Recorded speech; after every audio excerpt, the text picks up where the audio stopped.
महाविद्यालय के प्राचार्य महोदय, संचालक महोदय, इस महाविद्यालय के विद्वान शिक्षक और शिक्षिकाएं, मेरे साथीगण और प्यारे बच्चों, सबसे पहले आप सभी लोगों का हार्दिक अभिनंदन है। और मैं अपने आप को सौभाग्यशाली समझता हूँ कि आपने ये प्लेटफॉर्म मुझे दिया यहाँ पर कुछ बोलने के लिए, अपनी बात रखने के लिए। तो इस महाविद्यालय के पूरे स्टाफ का सबसे पहले मैं हार्दिक धन्यवाद देता हूँ।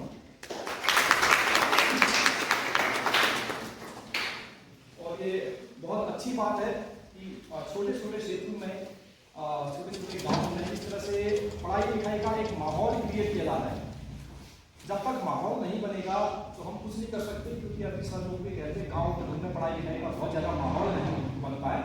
तो ये छोटी छोटी चीज़ें जिससे माहौल बने, तो ये बहुत बढ़िया बात है। हम भी कोशिश करेंगे कि बिहार के क्षेत्र में, नारायणनगर, ओगला के क्षेत्र में कुछ ऐसा काम किया जाए जिससे माहौल बने पढ़ने लिखने का।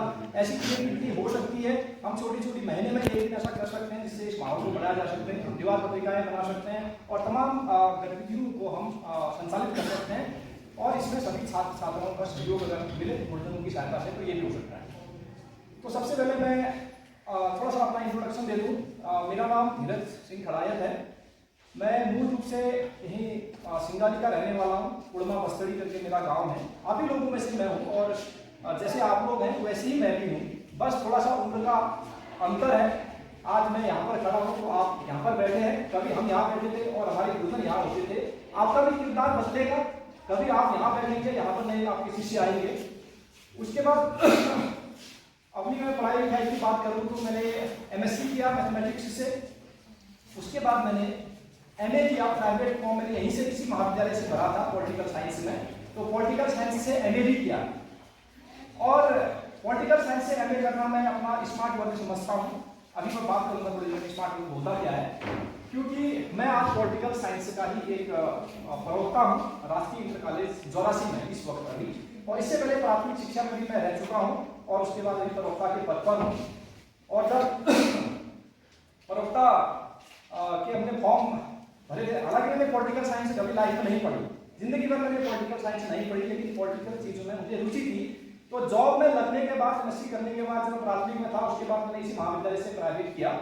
और उसके बाद जब फॉर्म आए लोक सेवा आयोग के तो वहाँ अप्लाई किया और जब उसका रिजल्ट आया तो उस रिजल्ट में उत्तराखंड में टॉपर था और साथ में धीरे सर भी मेरे साथ हो।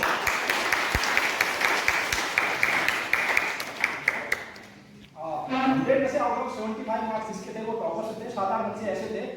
तो अपने को बड़ा भाग्यशाली समझता हूँ और अपना स्मार्ट वर्क भी समझता हूँ, क्योंकि जिसने जिंदगी में पॉलिटिकल साइंस नहीं पढ़ी वो उत्तराखंड में टॉप कर। और अब कुछ बच्चे ये भी पूछना चाहेंगे कि सर आप क्या बनना चाहते थे, जैसे बच्ची पूछ रही थी आपका करियर कैसे हुआ। चलो मैं ही कह देता हूँ, ठीक है। तो मैं शुरू में टीचर नहीं बनना चाहता था, सीधी सी बात है। जैसे सर भी कह रहे थे, जो आप बनना चाहते हैं वो जरूरी नहीं है कि आप बने। मैं आर्मी ऑफिसर बनना चाहता था, मतलब मैं CDS या NDA इस तरह से मैं आर्मी में ऑफिसर बनना चाहता था। मैंने ट्राई भी की, कोशिश भी की। मैं इलाहाबाद बोर्ड में गया, वहाँ मैं रिजेक्ट हो गया, मेरा सिलेक्शन नहीं हो पाया। लेकिन पढ़ाई लिखाई जारी रखी, कभी पढ़ना नहीं छोड़ा, पढ़ाई के साथ कंप्रोमाइज कभी नहीं किया। मतलब खेलता था, कूदता था, हर काम मैंने किया, लेकिन पढ़ाई के साथ कभी कंप्रोमाइज मैंने किया नहीं। तो एट लास्ट मैं टीचर बना, टीचर में बन गया।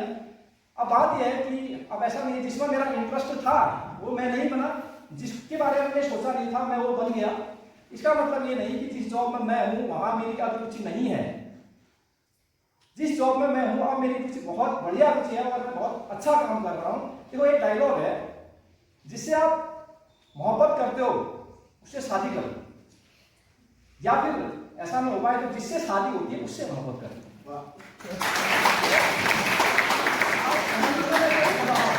मैं अपने जॉब के परिप्रेक्ष्य में ये चीजें कहना चाह रहा हूँ। तो ठीक है, मुझे बहुत अच्छा लगता है, बच्चों के साथ मैं बहुत सारा काम करता हूँ और मुझे अपने जॉब से बहुत प्यार है और जस्टिफाई भी मैं कर पा रहा हूँ, क्योंकि मुझे 60 साल तक वहाँ रहना है, टीचर बनना है, उस जॉब में रहना है। और 60 साल तक मैं नाखुश होकर के जॉब करूँ तो मेरी जिंदगी तो मतलब बेकार हो जाएगी ना। तो यह चीज़ भी अपने आप में थोड़ा सा सीखनी होगी हम सभी को, क्योंकि बहुत हमारे साथ हमारी इंटरेस्टिंग चीज़ें हमें मिल नहीं पाती। अब बात आती है क्या हमने करना चाहिए, कैसे हम अपने भविष्य को संवारें, कैसे पढ़े लिखें। एक पिक्चर है 3 इडियट, उसकी एक लाइन मुझे याद आ रही है, अगर आप काबिल बनो, कामयाबी आपके पीछे झक मार के दौड़े, समझ रहे ना। अगर आप काबिल बनते हो, कामयाब होने के लिए पढ़ोगे तो जरूरी नहीं है कि आप में काबिलियत आएगी। अगर आप काबिल होने के लिए पढ़ोगे तो निश्चित रूप से आपको कामयाबी मिलेगी और कामयाबी आपके चरण छुएगी। और काबिल बनने के लिए, आपको काबिल बनाने के लिए आपके गुरुजन लोग, मैडम लोग, सर लोग यहाँ पर हैं। आप मैडम लोगों का, सर जी लोगों का हाथ पकड़ के चलो, जिंदगी में किसी के पैर पकड़ने की जरूरत नहीं पड़ेगी आपको, ये डेफिनेट है। अपने गुरुजी लोगों से पूछिए, इनसे बोलिए, मतलब हमें क्या करना है, कैसे करना है। तो आज आप यहाँ पर हो तो इसका भरपूर फायदा उठाइए। आप सिद्धेड़ का एक डायलॉग है, जीतने वाले कोई अलग काम नहीं करते, उनके काम करने का ढंग अलग होता है।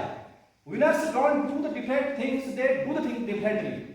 बस काम करने का तरीका अलग होता है, ठीक है नहीं। ये चीज सुनो, पढ़ा कैसे, पढ़ने से पहले, याद करने से पहले ये हमें गोल सेट कर लेना चाहिए कि हम क्यों पढ़ रहे हैं, इसको पढ़ने के बाद हमें क्या आएगा। ये सारी चीजें हमें पहले सेट करनी पड़ेंगी। तो एक उद्देश्य के साथ पढ़ेंगे, नहीं तो वही होती है रट्टा मार पढ़ा ली और रटन की विद्या फलन की नाश की, उससे कभी फायदा नहीं होगा। अब बात करते हैं पढ़ाई लिखाई की ओर जाते हैं। तो भैया हमने जिंदगी में पढ़ना लिखना है और अपना जो भी अचीवमेंट है वो प्राप्त करना है। तो सबसे पहले हमारे स्पोर्ट्स वाले सर कह रहे थे कि भाई फिट रहो। तो सबसे पहले मैं ये आपको सजेशन दूंगा कि आप अपनी फिटनेस पर ध्यान दें। आप खाना अच्छा खाएं, ब्रेकफास्ट, लंच, डिनर। और वैसे क्या हम कहते हैं ना, जनरली ये होता है कि ब्रेकफास्ट हैवी करना चाहिए और लास्ट में डिनर कम करना चाहिए, और हम करते हैं उल्टा, डिनर हैवी कर लेते हैं और ब्रेकफास्ट कम कर लेते हैं। ये भी पानी पी, हम कहते हैं पीना है 4-5 लीटर पीना चाहिए, शायद ही कोई 4-5 लीटर पानी पीता होगा। और अच्छी नींद भी लेनी है बच्चों, ये नहीं कि रात में बिल्कुल मोबाइल में लगे रहे और वो रेस्ट नहीं होता सोओगे तो। माइंड को रेस्ट मतलब 6 घंटा तो मिनिमम नींद भी होनी चाहिए। पहले स्वस्थ शरीर में स्वस्थ मस्तिष्क का निर्माण होता है, सब कह रहे थे। अपने आप को फिट रखो। अब जब आप फिट हो, देखो फिट हो, उन्होंने भी कहा था, स्वामी विवेकानंद ने कहा था, अगर आपको भगवत गीता पढ़नी है तो जाओ पहले फुटबॉल के मैदान में और फुटबॉल खेल करके आओ, तब आप उस भगवत गीता को पढ़ सकते हो। तो अपनी फिटनेस पर ध्यान दें। अब बात करते हैं आप गोल, अपने गोल कैसे सेट करते हैं या अपना लक्ष्य कैसे सेट करते हैं, आप कैसे करते हैं। तो उससे पहले ये बात कर लेते हैं कि पढ़ लिख, आप ही से पूछ लेता हूं, पढ़ाई लिखाई का एक मूल उद्देश्य क्या होना चाहिए। पढ़ लिख करके मतलब मेन एजुकेशन की वैल्यू क्या है, क्या वैल्यू, मतलब क्या उद्देश्य है शिक्षा का। मेरा ये मानना है, हम जो भी पढ़ रहे हैं ना, उससे हम अपने जीवन में उतार रहे हैं। जो हम पढ़ रहे हैं वो हमारे किस काम आएगा, हम उससे क्या सीख रहे हैं या किसको क्या सिखा सकते हैं, इसलिए हमें पढ़ना चाहिए। बिल्कुल ठीक है, बहुत बढ़िया। देखो अब वीडियो में बताने वाली बात है कि बचपन में हम मोटिवेशनल स्टोरी कहते हैं, कछुआ खरगोश की कहानी हम सुनाते हैं। निरंतर काम करना चाहिए। क्या हम रेगुलरिटी रख पाते हैं अपने जीवन में, रख पाते हैं तो बढ़िया है, नहीं तो वो कहानी सिर्फ याद करने के लिए और सुनाने के लिए होंगी। बहुत सारी मोटिवेशनल स्टोरीज ऐसी होती हैं। और दूसरी सबसे बड़ी बात, पढ़ाई लिखाई का जो कैरियर काउंसलिंग कर रहे हैं, हमारी नौकरियों की बात पर चर्चा कर रहे हैं, लेकिन उससे पहले जो सबसे ज्यादा महत्वपूर्ण इसका उद्देश्य है उसकी बात कर लेते हैं। पढ़ लिख करके एक अच्छा इंसान बनना, अच्छा नागरिक बनना, अपने अंदर नैतिकता को लाना, मानवता को लाना और शालीनता को लाना। बहुत बार मैंने देखा है पढ़े लिखे लोग जितना पढ़े लिखे होते हैं उनको बहुत घमंडी हो जाते हैं। थोड़ा सा ज्ञान क्या हुआ, उस ज्ञान पर कतराने लगते हैं। तो शिक्षा तो कभी नहीं सिखाती कि पढ़ लिख करके हम इतना घमंड में रहे। तो जैसे जैसे हम पढ़े लिखे, हमारे अंदर विनम्रता आनी चाहिए, हमारे अंदर शालीनता आनी चाहिए, तब तो पढ़ाई लिखाई का वो उद्देश्य है वो नैतिकता होनी चाहिए, वो मानवता होनी चाहिए। अगर ये नहीं रहेगी ना, जो हम कैरियर काउंसलिंग के लिए भी नौकरियों के बारे में बताने वाले हैं, सरकारी नौकरी भी होती है, प्राइवेट भी होती है, तो नैतिकता नहीं रहेगी, मानवता नहीं रहेगी, तो यहाँ बहुत सारे नौकरी चोरने वाले होंगे। अभी पकड़े गए हैं सारे के सारे, जितने नौकरियां चोर दी हाकिम सिंह जैसे पैदा हो रहे हैं। तो ये वैल्यू जरूरी है। क्या करोगे पढ़ लिख के, फिर सब तो वहां जुगाड़बाजी लगी है, मतलब सैनिक से सब नौकरी लग रहे हैं, तो बड़ा मुश्किल हो जाएगा। तो सबसे आप पहले अपने आप को उस ओर डालना है। सबसे मेन उद्देश्य तो वही है ना, एक अच्छा इंसान बनना। अब दूसरी बात आती है गोल सेट करने की। अब आप देखो बहुत सारे बच्चे कहते हैं वो लड़की कहती है कि टीचर बनना है, कि वो आर्मी में जाना है, तो आप गोल सेट कैसे करते हैं? आप मेरे ख्याल से गोल सेट ऐसे करते होंगे, या तो आपके माँ बाप कहते होंगे बेटा डॉक्टर बन या इंजीनियर बन, ठीक है, तू भर्ती हो जा, तू टीचर बन, ऐसा ही शायद। या आप अपने दोस्तों से सीखते होंगे, या अपने आसपास में जो भी देखा क्या क्या जॉब अपॉर्चुनिटीज हैं, उसके आधार पर अपने आप गोल सेट कर लेते हैं। आपके माँ बाप ने कहा डॉक्टर बन, तो लग गए डॉक्टर बनने के पीछे, लगा दी दौड़, ठीक है। आपके माँ बाप ने कहा टीचर बन, हाँ, आपके माँ बाप ने कहा प्रोफेसर बनना भी है, प्रोफेसर, तो आपने कोशिश शुरू कर दी। लेकिन वो कोशिश शुरू करने से पहले मुझे लगता है आपने अपने आप को भापा है या नहीं भापा है, आप वो करने के क्या करने के लायक हो। आप अपने आप से कभी झूठ मत बोलना, सबसे पहले सच बोलो, ठीक। अगर आप देखो किसी ने कह दिया इंटर पास करके देखो आईआईटी में जाओ भैया, ठीक है, या आईआईटी में जाने के लिए अपने आप को भापो, आप आईआईटी के लायक हो या नहीं हो। अगर आपको लगता है मैं आईआईटी के लायक हूं तो तब तैयारी करो, अगर नहीं हो तो सीधे बोलो मैं नहीं कर सकता हूं भैया, बाबा जी छोड़ दो, 5 लाख रुपया बर्बाद हो जाएगा रास्ता जोड़ा में, ठीक है नहीं। तो अपने आप को सबसे पहले पहचानना है, मैं क्या कर सकता हूं क्या नहीं कर सकता हूं। मैं 2-3 कैटेगरीज बना रहा हूं, तो उसके हिसाब से आप सेट करना कि आप किस कैटेगरी में आते हो और किस किस प्रकार की आप जॉब कर सकते हो। बहुत सारी जॉब्स के बारे में सब लोगों ने बताया है। 2-3 एक मैं बना लेता हूं एक्स्ट्रा ऑर्डिनरी। अगर आपने आपको आप पहचानो, आप एक्स्ट्रा ऑर्डिनरी में आप आते हो, आपको लगता है कि मेरी गणित बहुत अच्छी है, मेरा फिजिक्स भी, मेरा बायो भी, मतलब मैं बहुत अच्छा कर लेता हूं, तो बहुत अच्छा कर रहे हैं तो आप एक्स्ट्रा ऑर्डिनरी हैं, वो खुद लग जाता है। आप बिल्कुल धड़ल्ले से कर सकते हो। बड़े बड़े हाई लेवल जो एग्जाम है, आईएएस की, पीसीएस की, या डॉक्टर इंजीनियर जो भी होते हैं, तो इसकी तैयारी आप कर सकते हो। आप शायद सक्सेस होने की संभावना आपकी काफी रही। और दूसरा है आप ऑर्डिनरी में आते हो, आप साधारण हो, और अपने घर वालों से, अपने दोस्तों से, अपने आस पड़ोस में जो आपने देखा उसको देख करके आप लग गए दौड़ में, या नीट के एग्जाम की प्रिपरेशन में, या आईएएस की दौड़ में, पीसीएस की दौड़ में, या कोई इंजीनियरिंग का एग्जाम। लेकिन आपको ये पता है कि मेरा कैलिबर उतना नहीं है, मैं उसको कर पाऊंगा। आप अगर देखो, मैं ऐसा नहीं कह रहा हूं कि साधारण व्यक्ति नहीं कर सकता, साधारण ऑर्डिनरी भी कर सकता है, करते हैं, लेकिन वहां पर बहुत ज्यादा हार्ड वर्क करना पड़ेगा, और हार्ड वर्क की डायरेक्शन भी सही होनी चाहिए। क्योंकि ऐसा है कि पत्थर तोड़ने वाला भी हार्ड वर्क करता है, रिक्शा चलाने वाला भी हार्ड वर्क करता है। अब पत्थर तोड़ के आप नीट का एग्जाम नहीं निकाल सकते। आप हार्ड वर्क सही डायरेक्शन में भी करनी पड़ेगी। आपका गोल यहाँ पर है और दौड़ आपने यहाँ लगा दी, बहुत मेहनत के साथ आप अपने लक्ष्य को अचीव नहीं कर पाओगे।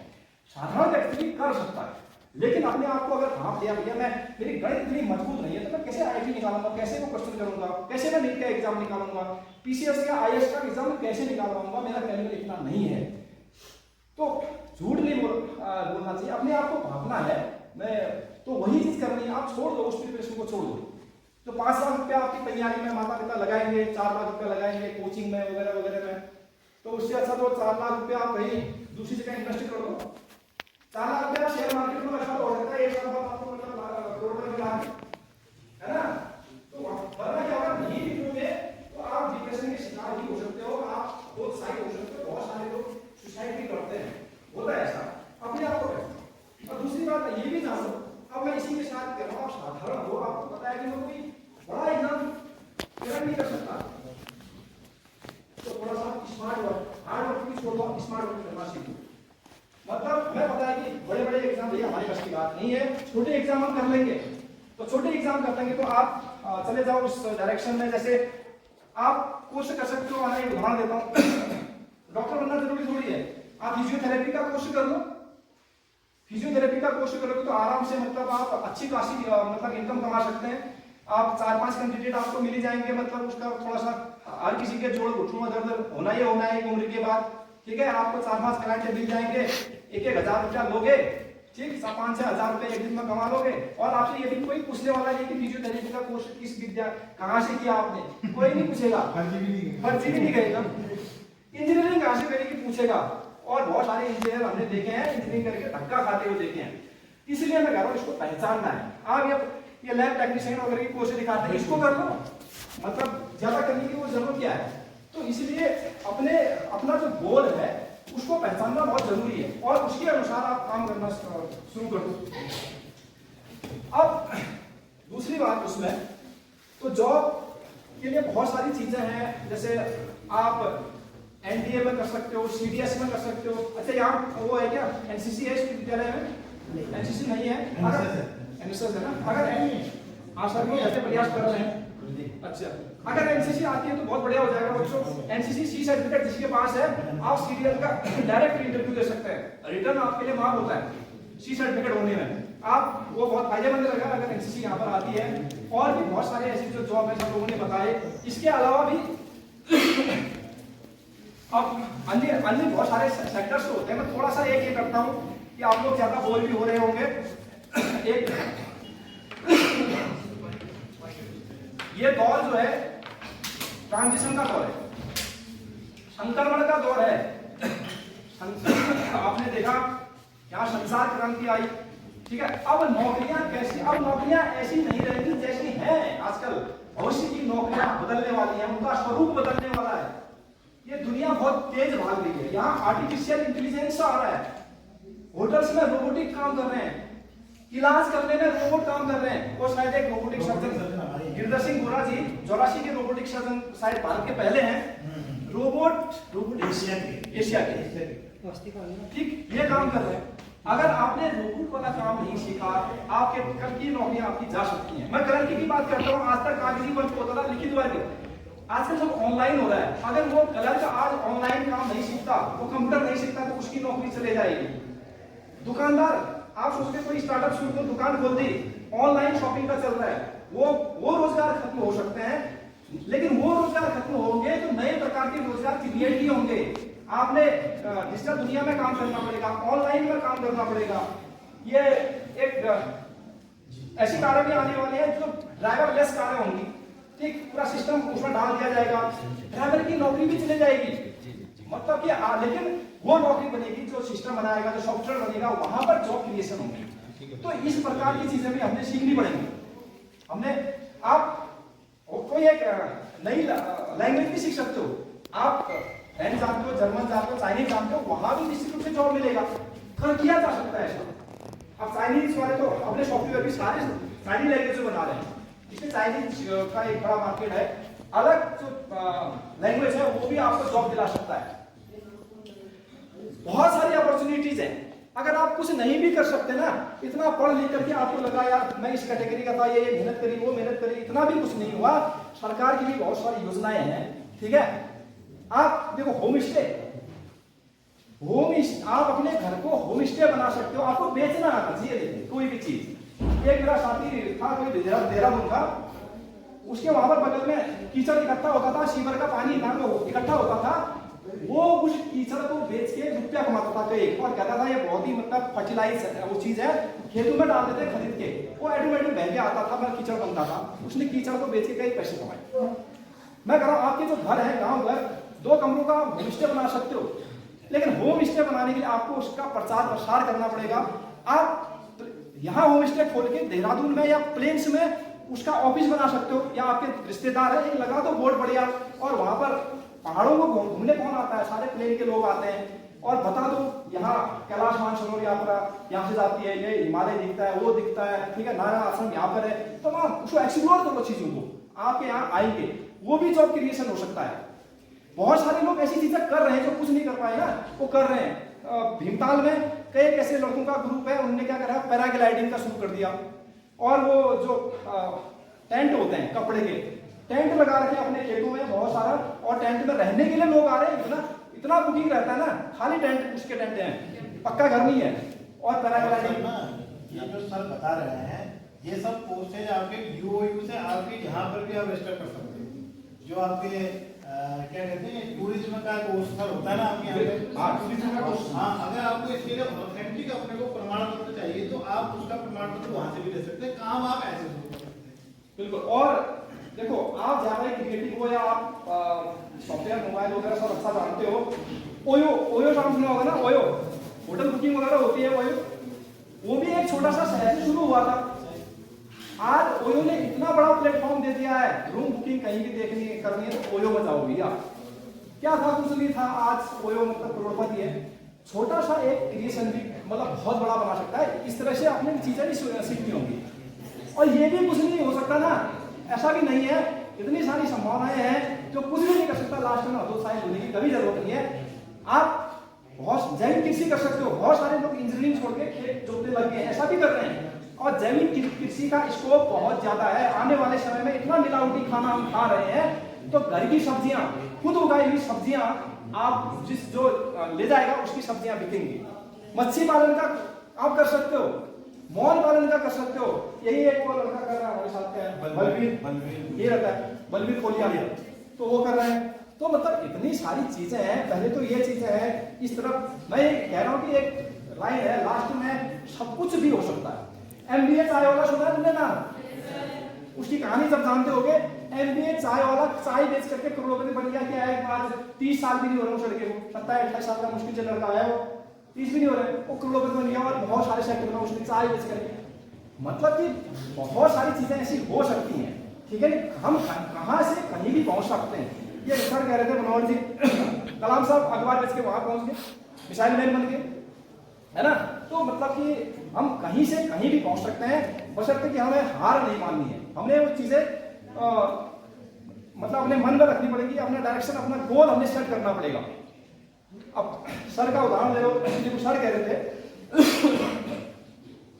एक शारीरिक कुछ अक्षमता होते हुए भी सर ने कभी, हम तो हमारे साथ के रहे हैं और हमारे लिए भी मोटिवेशन देखती हैं, कभी इन्होंने ऐसा लगता नहीं है कि कुछ इनके साथ कभी ऐसा हादसा हुआ होगा। दुर्भाग्य से एक हादसा इनके साथ हुआ, तो लेकिन वो आज अपना गोल उन्हें अचीव कर लिया है। तो मतलब दुनिया में देखो, हम तो सब लोग बढ़िया वेल इक्विप्ड है, मतलब सब हाथ पांव हमारे हैं, कोई अक्षमता नहीं है। अक्षमता अगर आपकी मानसिक है तो सबसे बड़ी खतरनाक, शारीरिक अक्षमता कोई अक्षमता नहीं है। मैं एक लास्ट में एक स्टोरी अक्षमता को लेकर के मुझे एक कहानी याद आ रही है। कैरोली का नाम सुना है क्या किसी ने? कैरोली, चलो मैं एक छोटी सी कहानी है, फटाफट खत्म करता हूं अक्षमता को लेकर के। देखो, कैरोली एक ओलंपियन है।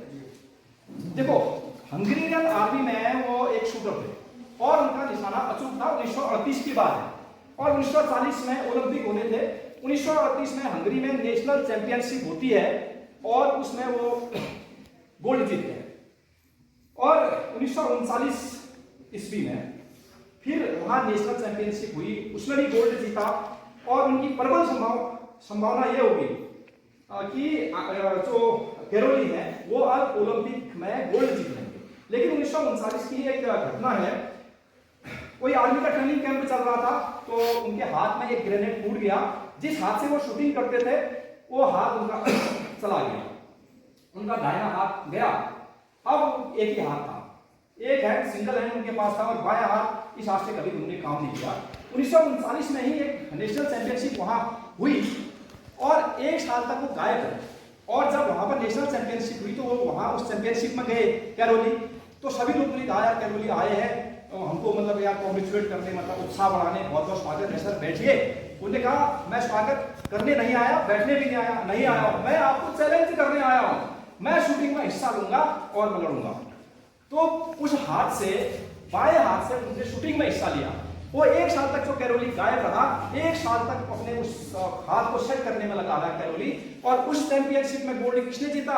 कैरोली ने जीता 1939 में। अब बात यहीं पर नहीं रुकती है। 1940 38 साल उम्र हो चुकी है कैरोली, अब 28 साल की उसमें पर।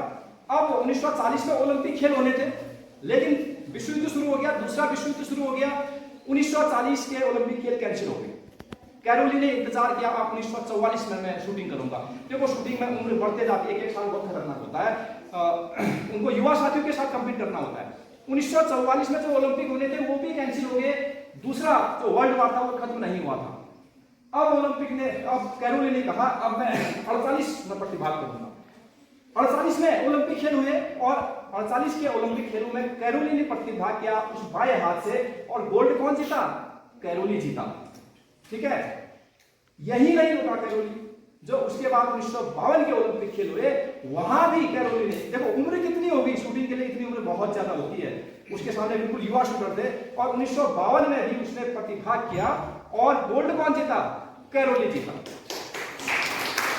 तो मैं ये कहना चाह रहा हूं कि शारीरिक अक्षमता आपको कभी भी अक्षम नहीं बना सकती जब तक कि आप मानसिक रूप से अक्षम नहीं होंगे। ऐसी तमाम कहानियां पड़ी हुई हैं हमारे इतिहास में। अरुणिमा सिन्हा का नाम सुना होगा, हिमालय जो पूरे संसार का सर्वोच्च ऊंचा पर्वत है एवरेस्ट है, उस एवरेस्ट पर चढ़ी, ठीक है, अरुणिमा सिन्हा। अरुणिमा सिन्हा कौन थी? उसके दोनों पैर कट गए थे एक रेल एक्सीडेंट में, कुछ गुंडों ने शायद उसको फेंक दिया था, उसके दोनों पैर कट गए, उसके बाद उन कटे पैरों से एवरेस्ट को फतह करती है। ये हमारा जज्बा और जुनून नहीं है। एलोन मस्क का नाम सुना होगा हमने, एलोन मस्क, उसकी कंपनी टेस्ला और स्पेस एक्स है, ठीक। एलोन मस्क देखो, मैं उसके बारे में पढ़ रहा था, 9 साल की उम्र में उसने एनसाइक्लोपीडिया ब्रिटानिका पूरी पढ़ा ली। और रॉकेट बनाना, देखो कोई प्राइवेट आदमी कैसे रॉकेट बनाने की कंपनी कैसे खोल सकता है? अक्सर यही कहा जाता था वो सरकार का काम है, सरकारी काम सरकार बनाती है, रॉकेट आदमी कहां बनाएगा रॉकेट? और ऊपर से एलोन मस्क ने रॉकेट साइंस खुद पढ़ी, उसके लिए कहीं वो गया नहीं किसी इंस्टीट्यूट में पढ़ने के लिए, खुद रॉकेट साइंस उसने पढ़ी और आज रॉकेट साइंस पर वो सबसे बड़ा मतलब उसका कंपनी है स्पेस एक्स करके, रॉकेट लॉन्च करता है, ठीक है। ये खाली नहीं होता, मतलब उसके लिए उसने बहुत ज्यादा मेहनत करी है। एक बार एक मशीन का टूल उसको इमरजेंसी में चाहिए था, डीलिंग थी उसकी, तो उसने फ्रांस में उसको मिलना था, वो टूल मिलना था, उसने किसी भी उसको नहीं भेजा अपने कर्मचारी को, इतनी जरूरत थी कि अपना जेट पकड़ा और खुद टूल लेने के लिए फ्रांस से गया और लेकर के आया। रात दिन मेहनत करता है, रात दिन मेहनत करता है, तब एलोन मस्क बनते हैं। मेहनत तो हमको करनी पड़ेगी और मेहनत का कोई काट नहीं है, मेहनत का कोई दूसरा रूप नहीं है। तो आप मेहनत करते तो निश्चित रूप से 100% आप सक्सेस होंगे, इसमें कोई शक नहीं है। तो मैं यही कहना चाहता हूं आप लोगों से कि जो भी आप, पहले तो आप दृढ़ निश्चयी बनिए, अपने आप को भापिए, अपना गोल सेट करिए, उस दिशा में डायरेक्शन आपकी सही होनी चाहिए, उस दिशा में आप जाइए। और अपने गुरुजी लोग जो यहाँ पर हैं उनका सहारा लीजिए, क्योंकि गुरु के बिना कुछ भी संभव नहीं है। गुरुजी अभी कह रहे थे अगर नहीं होता चाणक्य तो क्या कर लेता चंद्रगुप्त मौर्य, कुछ नहीं करता। नहीं होते रामकृष्ण परमहंस तो क्या कर लेते स्वामी विवेकानंद, ठीक है। गुरु के प्रति श्रद्धा रखिए और गुरु से अपने प्रश्न पूछिए, प्रश्न को पूछिए आप लोग, तो तब जाकर के आप अपने ज्ञान की प्यास को बुझा सकते हैं, ठीक है, अपने अंदर वो स्किल्स ला सकते हैं। तो बहुत अच्छा रहेगा, आप ऐसा कर पाएंगे। और अगर आप इस क्षेत्र में अगर माहौल अगर कुछ बनाना चाहते हैं तो डीडीआर के क्षेत्र में सर ऐसा काम भी किया जा सकता है। माहौल की बात कर रहा हूँ, कभी 15 दिन में या 1 महीने में ऐसी एक्टिविटी की जा सकती है, कहीं पर भी कोई एक्टिविटी, जिससे मतलब एक माहौल बनेगा पढ़ाई लिखाई के लिए। पढ़ाई लिखाई की बातें बहुत कम हो रही है समाज में आप देख रहे हो ना क्या बातें हो रही है, मीडिया में देख रहे हो, ज्यादा बातें अलग दिशा में जा रही है, पढ़ाई लिखाई की तरफ बातें कम जा रही है। अब पढ़ेंगे लिखेंगे नहीं तो हम कैसे आगे को पढ़ेंगे? अपने देश को अगर टॉप पर रखना है, बुलंदी पर रखना है, तो हम वो सिर्फ पढ़ाई रख सकती है और कुछ नहीं रख सकता। तो इसलिए ये माहौल आगे को बढ़ाने की दिशा में भी हम काम करेंगे। तो आपका बहुत समय भी ले लिया, तो उम्मीद है